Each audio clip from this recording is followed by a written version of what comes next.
Good evening, everyone.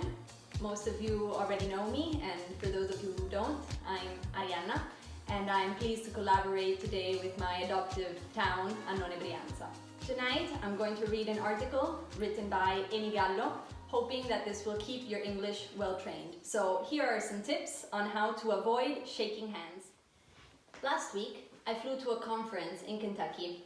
After reading all of the precautions about traveling, I wiped down my airplane seat and tray table and packed extra hand sanitizer. But when I got to the conference the following morning, I found myself in an awkward situation.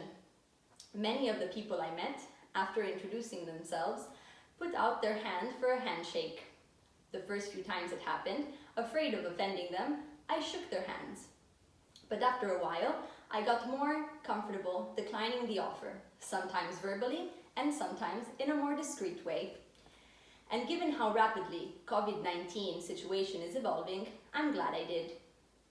Over the next few weeks and months, if you find yourself meeting new people or even reuniting with work colleagues or clients you haven't seen for a while, how can you navigate this potentially awkward situation? Here are a few things to keep in mind. While greetings are typically small gestures, they can carry a lot of weight. When someone makes an overture and you choose to reject that offer, you're violating social norms, says Andy Molinsky, the author of Global Dexterity. Transgressions of professional norms like these can feel awkward because your actions break the routine and script of how you tend to express warm greetings. Also, it's a micro-refusal, which can be uncomfortable and risky. You may worry that you're making a bad impression or sending an unfriendly message.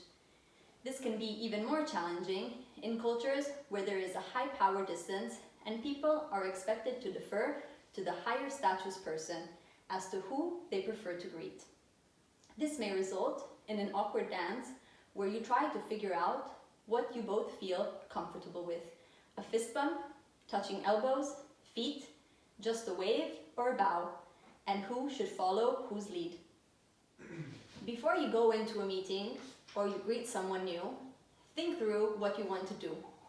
Having a plan will give you confidence and potentially make it less awkward. At the conference last week, I got used to keeping my hand in my pocket and saying, with a smile on my face, "I guess we're not supposed to shake hands now." That phrasing helped to reframe what might have been perceived as a refusal into shared acknowledgement of the current situation. Having done it once, I felt more comfortable repeating it throughout the day. Maggie Steeg, a senior facilitator with the Ariel Group, an organization that provides leadership and presence training, shared a lesson she learned from teaching workshops in the United Arab Emirates with Emirati and expatriates. The program included a handshaking exercise. We explored the ways Emirati women let others know they did not shake hands. One of the methods that worked best was simply to place the right hand on the chest. No words seemed necessary with that posture, she explained.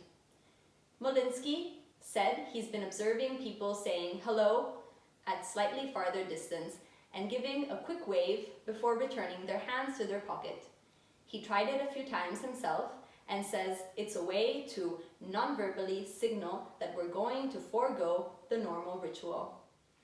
Since you are violating a norm, it can be helpful to make light of the situation. On the plane ride home from my conference, the man sitting next to me and I pulled out sanitizing wipes at the exact same time, accidentally bumping elbows. He said, "This is what we do now," which was just enough to make us both laugh and to feel like we were in it together. Of course, humor should never come at the expense of anyone or any group. But as long as it's lighthearted and intended to connect, it's a nice way to acknowledge that we're all behaving differently these days. Given the current circumstances, you probably don't need to apologize for your unwillingness to shake hands, though you could if you feel inclined. One of the reasons that this is potentially awkward is that declining to shake someone's hand could carry judgment, as in, "I'm doing a better job taking care of myself," or "Are you really such a germaphobe?" Instead of worrying about how your behavior measures up against another, Recognize that we're all on a continuum of risk and uncertainty, says Molinsky. Some people feel more comfortable with a handshake and others prefer an elbow bump, while others want to avoid contact altogether. And there are likely reasons you don't know or need to know that inform their choices, like an underlying health issue or cultural background.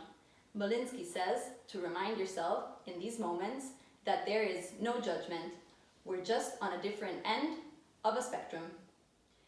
Reserving judgment and not worrying what others think of you is good advice at all times, and especially important now when stress and anxiety are heightened. Do what you feel comfortable doing and assume others will understand. After all, we're all in this together. So these are the tips on how to avoid shaking hands, but remember, in this difficult time, don't forget to smile. Stronger together, everything will be better.